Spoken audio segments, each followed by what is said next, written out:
Hey everyone, welcome back to Our Beautiful Brains. It looks a bit different in here.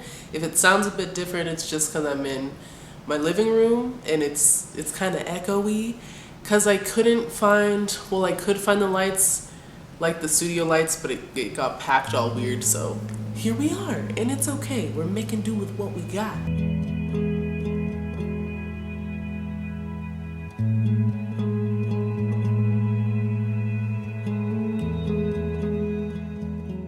Today's video is going to be about Keppra, about my journey with Keppra. I'm going to touch briefly about that and then just give you some generalized breakdowns if you're just starting your journey with Keppra, if you have a child that's on Keppra so you know what to look out for, a partner, a friend, just family in general, so you could get a better gauge and know how to be their best for them and yourself if you're going through this journey as well. So basically, I'm just going to preface this, I'm not giving any medical advice here. I'm not a doctor, I'm not a pharmacist, I'm not a scientist, none of those. I'm just giving you what Miss Google says, which is backed up by my personal experience. So Keppra belongs to a group of medicines called anti-epileptics. These medicines are thought to work by controlling brain chemicals which send signals to nerves so that seizures do not happen. Keppra may be used alone or in combination with other medicines to treat your condition. And I want to emphasize that the part where it says Keppra may be used alone or in combination, because there may be many of you that are watching this that have initially started out with another common anticonvulsant, which is lamotrigine, aka Lamictal, and I'll give you the definition of that as well. Lamotrigine is a medicine used to treat epilepsy, and it can also help prevent low mood, aka depression, in adults with bipolar disorder. Seizures are a burst of electrical activity in the brain that temporarily affect how it works. Lamotrigine / Lamictal slows these electrical signals down to stop seizures. So basically, like in bipolar depression, in manic episodes, you're having a lot of highs and lows. So there's a lot of up and down activity, electrical activity going on in your brain, and it's the same thing with epilepsy. So this medication can do both. I'll touch briefly on why I got introduced to Keppra. Like I told you in my previous video, if you haven't watched that, it's gonna be right here in the corner. I got diagnosed with juvenile myoclonic epilepsy when I was 16 years old in high school, and I started off on lamotrigine and then it wasn't working. I was still having myoclonic jerks, twitches in the morning, afternoon, at night, anytime I was just really focused on something. So then took me to the doctors. They're like, let's get you sleep deprived so we can test what's going on. They saw my twitches in real time and they're like, you know what, let us put you on Keppra. It is the big hitter and that's gonna really help you with your seizure control, with all your different types of seizures. And while it did, my friends, it did not come without consequence. It did not come without side effects, and that is the true purpose of this video as well. I just want to make people feel like they're not alone. I want to validate you. I want to validate your loved ones, because it's crazy. It can get real crazy. I don't like to use the word crazy when it comes to mental health, but it makes you feel like you're going crazy. Right now, I'm gonna break down 4 symptoms, very common symptoms of Keppra that I have experienced and that I've seen on epilepsy forums on Reddit, and I'll also link that on Reddit, just on epilepsy.org in the UK and in the United States. So I'm gonna let you know those and then say if it's worth it at the end. So the first thing is that when you start Keppra, you are going to be unimaginably tired, like super tired. Like I am just sitting here watching TV and I feel like I could just knock out. I'm having this conversation with this person, I can just knock out. That is completely normal. I averaged like my sleep schedule when I started Keppra 12 to 14 hours a day, and even when I woke up I just wanted to eat and take myself back to sleep. So if you're experiencing those symptoms, it's completely normal. It's just your body and your brain trying to adjust. The second most common, in my experience and informed, is going to be depression. I'm just a person that's really future focused, so my big thing was typically anxiety, you know, before I got therapy. And so depression was a new thing for me because, you know, you could be sad in life, especially I was a teenager. You could be sad if you don't get, you know, if you don't get a grade you want on a test, or if you can't hang out with your friends, you can't go to this party, whoop-de-whoop.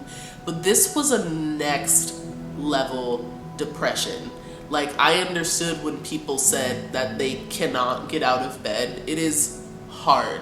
It's really hard. This coupled with the tiredness is just not fun. It's really not fun. And once again, I just want to reiterate right now, I'm not saying this to discourage anyone from taking it. I just really want to validate those who are, those who have been, so you just feel like you're in good company, you know? And the depression is usually a side effect of the fact that you're sleeping so often, because our society is so focused on productivity. So if you're not doing stuff right, if you don't feel like going to the store, if you can't cook for yourself because your body's just physically depleted, because it's not just here. Keppra drains you physically. Like, it is no joke. And because of that, it makes you feel like you're not productive. Like, I started to ask myself, why can't I do this? Everyone else is doing this. People are on this medication and I can't suck it up. So it makes you start thinking negative stuff about yourself, which is not good. So it's really good to have a good support system, or if you know someone that is on this medication, that you're just really there for them to reaffirm them, even when they don't ask for it. The next thing is going to be memory loss / brain fog. Let me give a moment of silence for myself when I first started this medication and when I've increased my dosage.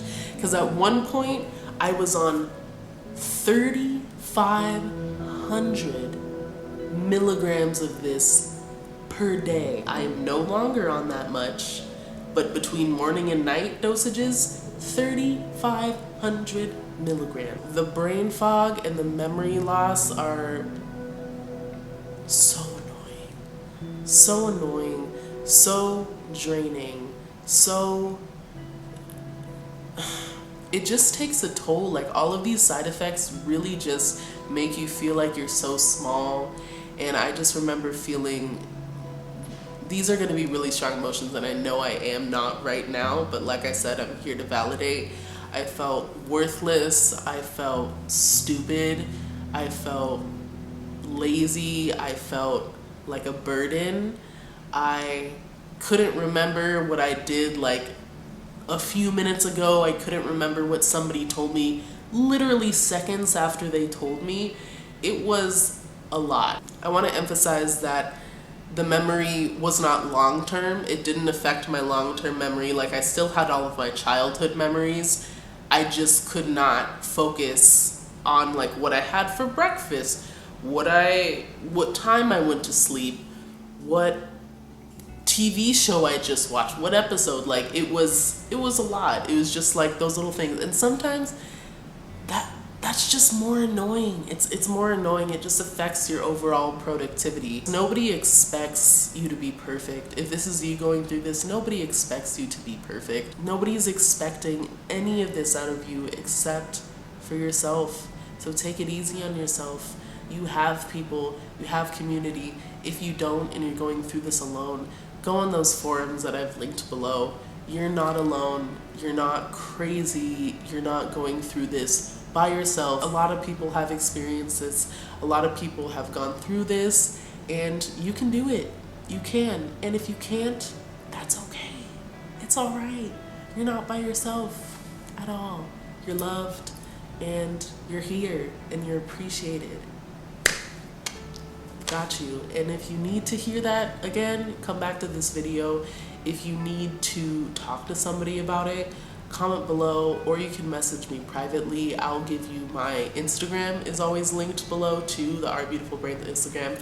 Just message me on the side and we can have a conversation about it. You know, I just never want anyone to feel as alone as I did, even when there's somebody in my own house that just wasn't being supportive. So I just want to emphasize that I understand how it can feel alone, even when you're in a household of people, if you're not being supported. especially with the intensity of these symptoms. And I remember when I also first started, I posted about Keppra on my story about how I couldn't remember anything, and there was probably about 5 to 6 people who messaged me on the side just talking about how horrible it was and how they had to get off of it, because it's not for everybody. Like, I'm here letting you know my example, the side effects, and some of you guys aren't going to be able to handle that, and that is okay. Some of you guys are, and that is okay as well. Everyone's journey is different, and if you know something's getting so intense for you that you cannot handle it, leave. Always follow your intuition. If you feel like you can and it'll be for the greater good, hold on. Once again, follow your intuition. Man, oh man. The last but definitely not least symptom, the infamous symptom of Keppra. You thought everything I just described was bad? It is, but Miss Keppra Rage, that Keppra Rage, takes the cake every single time. Yeah, that Keppra Rage is no joke, girl. That Keppra Rage, because it feels like you're not yourself. Because you're like, all right, I'm already sleeping in. I'm already depressed. I can't even remember everything I'm saying, which is making me feel all of these things. And now I'm also mad. I'm crying. I'm mad. I'm sad. I'm all of these things. Yeah.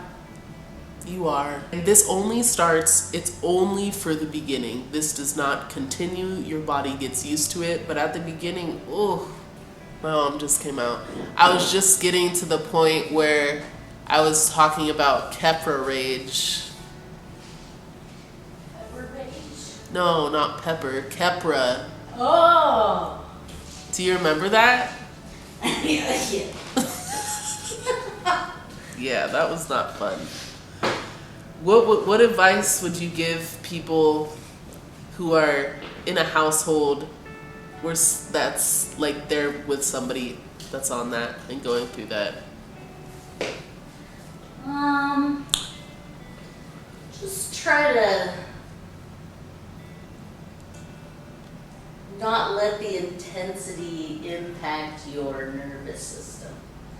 So like if it's too intense, go away and calm yourself down.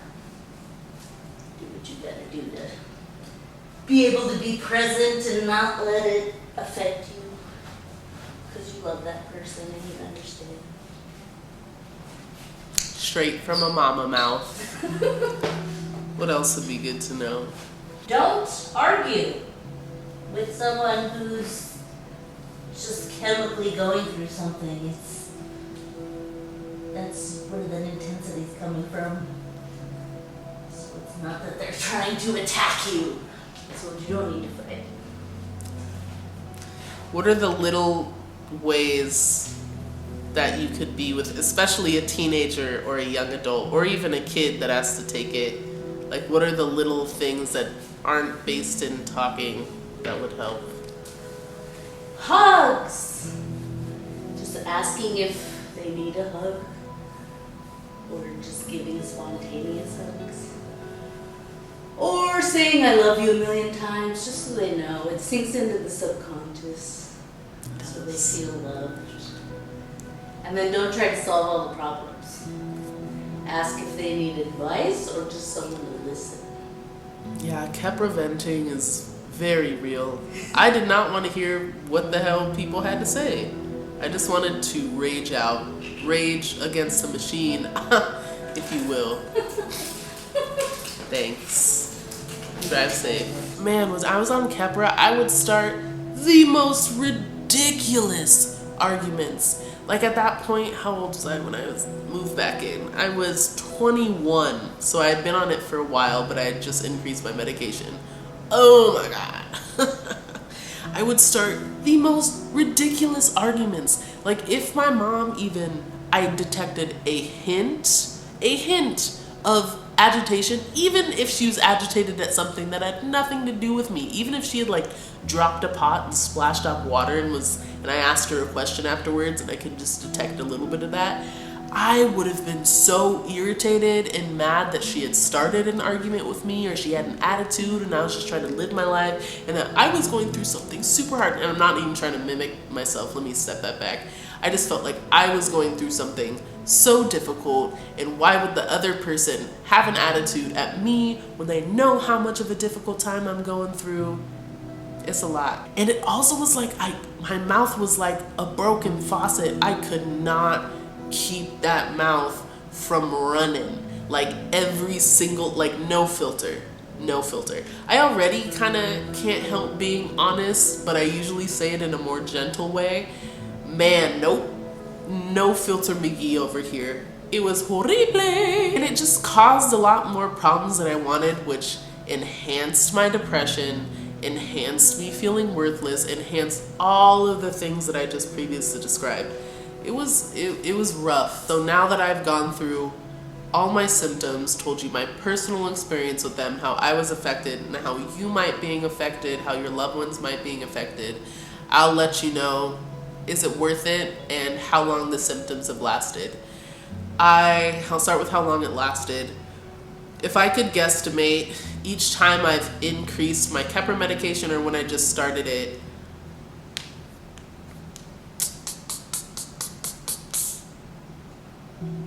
it lasted probably 3 months. 3 months on the generous side, but really about 4 months until I was like, okay, I feel like this is just operating internally and is not affecting how I interact with other people. But it is really, really worth it because I do have such intense seizures. It takes me out for days. I'm in this weird post-ictal, like it feels like an alternate reality. So if you have this level of intensity and the seizures won't stop, if you can push through all of the symptoms, it is so worth it. Once I started taking Keppra, no more twitches, nothing. It is truly like, I feel like with lamotrigine, I had like I was in water and I was like trying to stay afloat like Titanic, and I had like a wooden door like Kate Winslet, but it had holes in it, and I was just trying to balance and stay afloat. But with Keppra, I had a really large and secure lifeboat. I got picked up and I did not have to worry about it.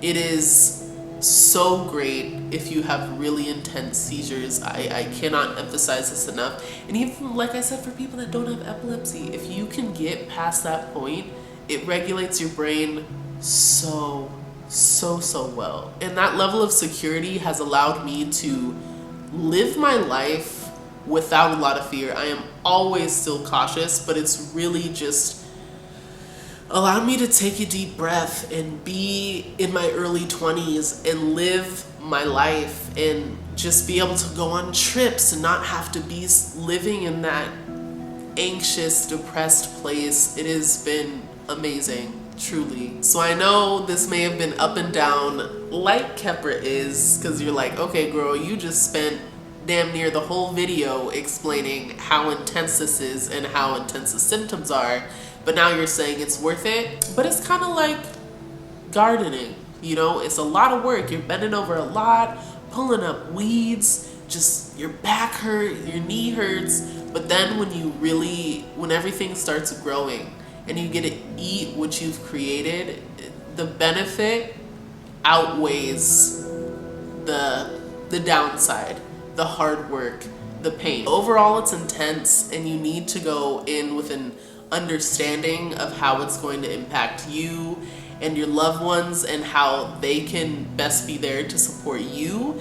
So if you just got told that, and I hope you're clicking on this video, and I hope you're watching this, and I hope that this has helped you at least a little bit in just what to expect, how to prepare, and that, like I said, you're not alone. You're far from alone. So many people with and without epilepsy are going through what you are, have gone through what you are, and you are no less of an amazing person. You are no less of who you are.